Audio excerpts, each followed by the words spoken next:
जीवन धारा संघ के राष्ट्रीय अध्यक्ष गोविंद पांडे और राष्ट्रीय युति अध्यक्ष सारिका नायडू ने आरे कॉलोनी में अस्पताल की समस्या को लेकर एक प्रेस कॉन्फ्रेंस का आयोजन किया, जहां उन्होंने आरे में होने वाले लोगों के कई मुद्दों पर सरकार पर किया घेराव। आह्वान किया है कि 9 जनवरी से पहले अगर कोई निर्णय नहीं लिया गया तो जीवन धारा संघ की तरफ से आज़ाद मैदान में बड़े तरीके से आमरण अनशन किया जाएगा।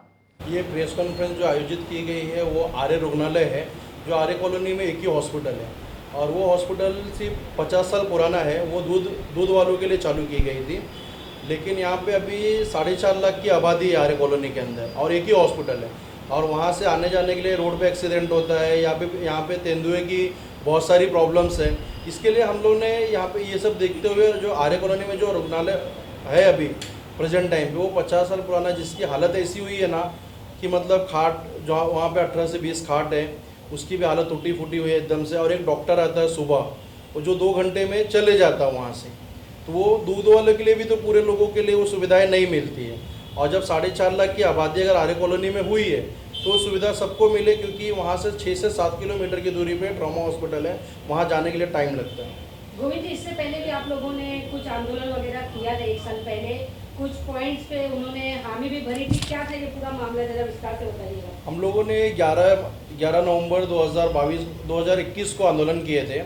वहाँ पे भी आमरण उपोषण नहीं किया था, लेकिन वहाँ के जो सीओ थे उन्होंने आके हम लोग को उठाया था। वहाँ की जो सीनियर पीआई थी ज्योति देसाई, उन्होंने आंदोलन तोड़वाया था। 6 मुद्दे हम लोगों ने दिया था उनको, जो हमारे ये 6 मुद्दे हैं। पहला मुद्दा आर्य रुग्णालय पूरी तरह से 24 घंटे चालू करें। दूसरा है रुग्णालय को महानगर पालिका की देखरेख में करे और महाराष्ट्र सरकार ही चलाए और ये जल्द से जल्द ये सेवाएं चालू करे। तीसरी, आर्य रुग्णालय हर तरह की मशीनरी हो, जैसे sonography machine, xray machine, MRI machine, ambulance इत्यादि मशीनरी यहाँ पे उपलब्ध हो। चौथी जो थी, आर्य रुग्णालय में कोई भी समस्या हो वहाँ की जनता के लिए नया हॉस्पिटल बनाए या महाराष्ट्र सरकार द्वारा यही हॉस्पिटल को बनाकर वापस अच्छी तरह से चालू करें। 5वां मुद्दा था, आर्य रुग्णालय सिर्फ डेयरी वालों के लिए नहीं होनी चाहिए, यहाँ की जनता के लिए होना चाहिए, क्योंकि यहाँ की आबादी ज़्यादा है। और 6वां मुद्दा था हमारा, आर्य रुग्णालय सिर्फ महानगर पालिका या शासन के अंडर होना चाहिए, क्योंकि ये मतलब किसी ट्रस्ट को या किसी और को नहीं जाना चाहिए कि जो वहाँ की पब्लिक आदिवासी है उस तरह से लोगों से पैसे वसूले ना जाए। तो नायडू जी, आपसे जानना चाहूँगी, जो आपकी 6 मांग थी जो पहले आपने की थी, उसमें से कितनी मांगे आपकी पूरी हो गई थी? मांगे पूरी होने की तो दूर की बात रही, अभी तक तो उस पर कुछ एक्शन भी नहीं लिया गया है। ना वो हॉस्पिटल अभी तक चालू हुआ है, ना उसमें कुछ रिपेयरिंग हुई है। वो आधा 1 घंटे के लिए डिस्पेंसरी से भी कम वक्त के लिए शुरू होती है, फिर बंद हो जाती है और वहाँ पे कोई भी सुविधा नहीं है। हमें तो बस झूठा आश्वासन दे के हमारा उपोषण तोड़वाया गया था, लेकिन इस बार हम ऐसे झूठे आश्वासनों पे भरोसा नहीं करेंगे गवर्नमेंट की। तो अब क्या अगला स्टेप क्या होगा आपकी मांगों को? अब हम 9 जनवरी को उपोषण करेंगे आज़ाद मैदान में और किसी के झूठे आश्वासनों पे नहीं उठेंगे। आपने कुछ मुद्दा उठाया था कि जानवरों के जो अस्पताल है वहाँ शुरू हो रहे हैं, लेकिन इंसानों को देखा नहीं जा रहा है। हाँ, हाईवे के पास एक वनराई के बाजू में जानवरों के डॉक्टर और डॉक्टरों का भी मतलब डेवलपमेंट अच्छी तरह से चल रहा है और हॉस्पिटल भी अच्छे बन रहे हैं। मतलब इंसान की वैल्यू कुत्ते बिल्लियों से भी घट गई है। आर्य के शासन और प्रशासन का ऐसा चेहरा हमें दिखाई दे रहा है। आपने कभी वहाँ के नगर सेवक या MLA हो या MP हो, वहाँ के जिनके क्षेत्र में ये आता है, कभी उनसे मुलाकात की, अपने बारे में बताया अपनी जो समस्या है? मुलाकात करने के लिए हम 3-4 बार गए थे उनके ऑफिस पे, लेकिन जनता त्रस्त और नेताजी मस्त, इससे ज़्यादा तो कुछ नहीं हमें हाथ आया। तो आजाद मैदान में गोविंद जी आप जा रहे हैं, तो कितनी संख्या होगी और लगता है जनता परेशान है, तो क्या संख्या होगी जो आपके साथ आजाद मैदान में मौजूद है? देखो, आज़ाद मैदान में जाने का हमारा जो मकसद, हमने इससे पहले 1 साल पहले आंदोलन किया था। उन्होंने हमें 6 महीने का टाइम दिया था, हमने उनको 1 साल दिया और 1 साल के बाद हमने लेटर डिस्पैच किया। यहाँ पे नए जो मुख्यमंत्री साहब आए हैं, अच्छा काम करे, उनको भी हमने लेटर दिया। 1.5 महीना हो गया, लेकिन हमें कोई रिजल्ट नहीं मिला।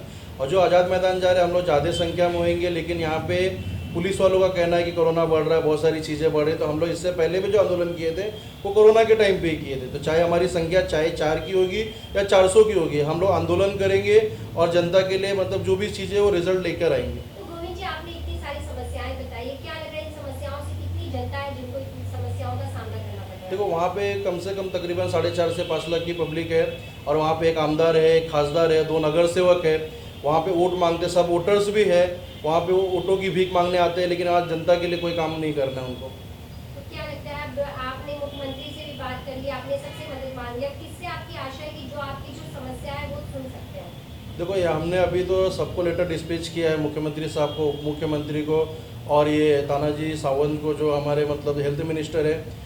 अभी उनका काम है, अभी हम अगर वो नहीं कर रहे तो हमारा काम है कि भाई आंदोलन करना और उन्हें जगाना। आएंगे फिर वहाँ पे अब उस तरह से हम बात करेंगे उनसे फिर।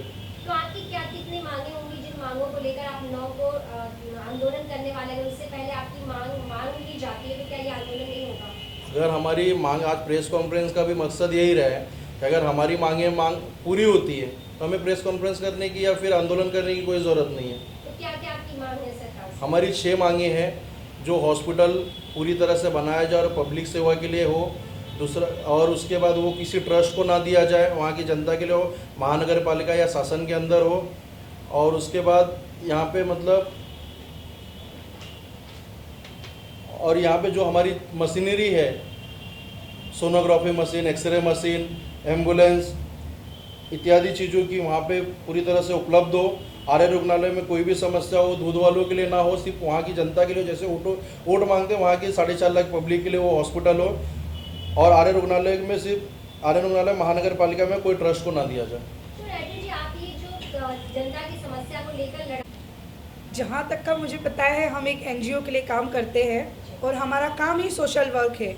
इससे हमारा कोई लालच नहीं है, हम सिर्फ जनता की सेवा में खड़े हैं। जो जनता खुल के बोल नहीं सकती, जिनके आवाज़ दबा दिए जाते हैं, सुन के अनसुना कहा जाता है, उन लोगों के लिए हम खड़े हैं।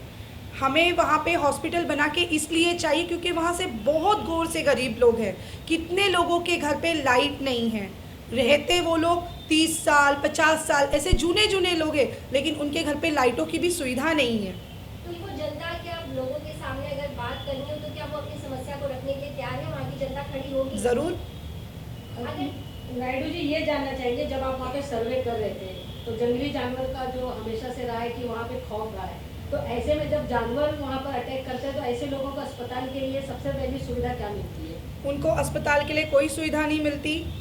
लेट नाइट हो या शाम के टाइम पे भी बहुत बच्चों को चिता पकड़ा है। कुछ बच्चे, मैं भी वहीं पे रहती हूँ, मैं भी वहीं की रहीवासी हूँ, तो मुझे वहाँ के लोगों को देखने में मतलब ये नहीं है कि मुझे उनके ऊपर रिसर्च करना पड़ेगा। मैं वहाँ पे रह के अपनी आँखों से जो देखा है वही आँखों देखा हाल आपको बता रही हूँ। तो गोविंद जी, बहुत बार क्या होता है, जो समस्या होती है उसको लेकर नेताओं का कहना होता है हम करना चाहते हैं लेकिन इस वजह से नहीं हो पा रहा। लेकिन अगर आपसे भी यही सवाल हो कि इस समस्या को कैसे दूर कर सकते हैं तो आपके पास जवाब होगा। देखो, नेताजी के लोग के लिए कोई चीज़ें बड़ी बात नहीं होती, क्योंकि मुख्यमंत्री 2 दिन में चेंज हो जाते हैं और सरकार पलटी हो जाती है, तो जनता के लिए ही करते हो ना आप। तो उस जनता की जो समस्या वो आपको हल करना चाहिए। और जब वहाँ पे आप वोट मांग सकते हो, 4.5 लाख की पब्लिक आबादी वहाँ पे बस जाती है, आप बोलते हो वो वन विभाग है, वहाँ पे 4.5 लाख की पब्लिक, वहाँ पे एसईओ है, एक पुलिस स्टेशन है, वहाँ पे लोग 4.5 लाख की आबादी होने के बावजूद अगर एक हॉस्पिटल दिए हो आप, तो उस हॉस्पिटल को सिर्फ दिखाने के लिए तो गवर्नमेंट से पूरी चीज़ें वहाँ पे पास हुई है, वहाँ पे बेड है, हॉस्पिटल बड़ा है, डॉक्टर भी आता है, तो पूरी तरह से बंद कर दो। हमने तो इससे पहले भी एसईओ को बोला था, अगर आप उस समस्या को हल नहीं कर सकते तो हमें हमारी एनजीओ को दे दो, हम फ्री में वहाँ पे हॉस्पिटल चालू करेंगे, हमें जगह दे दो। अभी तक आपके एनजीओ ने क्या क्या काम किया जनता के लिए? हमारी एनजीओ ने लॉकडाउन के अंदर जो 93 डेज पर डे खाना दिया था मुंबई में, थाने में और भाईंदर में, और विधवा विवाह के लिए हम लोग कंटिन्यू मतलब काम कर रहे हैं। और हमारी सबसे बड़ी जो चीज़ें हैं वो लावारिस बॉडी पे हम लोग काम करते हैं, क्योंकि महाराष्ट्र में कहीं से भी लोग आते हैं, ऑल ओवर इंडिया से लोग आते हैं, जिसकी डेथ हो जाती है तो उनके घर वाले या कोई उनको पूछने वाला नहीं होता है, तो हमारी संस्था उन्हें ले जाती है और उनकी अंतिम क्रिया जो भी कास्ट से होते हैं उस तरह से हम लोग उनकी अंतिम क्रिया करते हैं और उनकी फैमिली तक पहुँचते हैं। और उनकी फैमिली में भी कोई प्रॉब्लम हो तो उनकी सुविधाएँ हम लोग उनके तक पहुँचाते हैं। तो 9 जनवरी को जो आप आमरण पोषण करने वाले हैं उसके लिए किस तरीके की तैयारी होगी और कहाँ से लोग जुड़ेंगे आपके साथ? देखो, हमारे यहाँ से पालघर के लोग हैं, थाना के हैं, गोरेगांव के हैं, मुंबई के, घाटकोपर के, और दूर से भी लोग आ सकते हैं। लेकिन वहाँ पे पुलिस वालों ने जिस तरह से हम लोग को बोला है कि 50 से ज़्यादा लोग नहीं लाना, फिर भी हमारी कोशिश होगी कि हम लोग 100-150 लोग तक लेके आएंगे। और आपको लगता है कि इस तरीके से अनशन करने से आपकी मांग पूरी होगी? अनशन जब तक अगर चालू रहेगा, जब तक हमारी मांगें पूरी नहीं होगी तब तक हम लोग अनशन तो तोड़ेंगे नहीं। और अगर वापस कोई आश्वासन झूठा दिया गया तो फिर मंत्रालय का घेराव करना बाकी रहेगा।